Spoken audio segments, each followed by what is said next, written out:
Hello kakabayan, lalo na sa aming mga aplikante or nagbabalak mag-apply for Hong Kong, kahit sa Hong Kong, Malaysia at Singapore. Huwag kayong matakot sa termination. Bakit matakot kayo sa terminate? Hindi kayo mati-terminate kung ginagawa nyo at ginagampanan nyo ang inyong mga responsibilidad. Okay?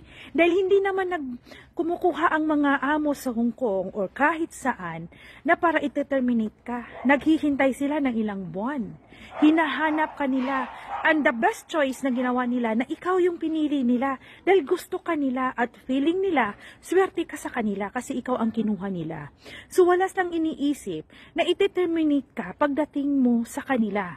Pero kung hindi mo ginagampanan at hindi mo sila binigyan ng mga sakit ng ulo, kung baga sinusunod mo ang kanilang mga rules and regulations sa bahay, hindi kanila mati-terminate. Kasi meron silang mga awareness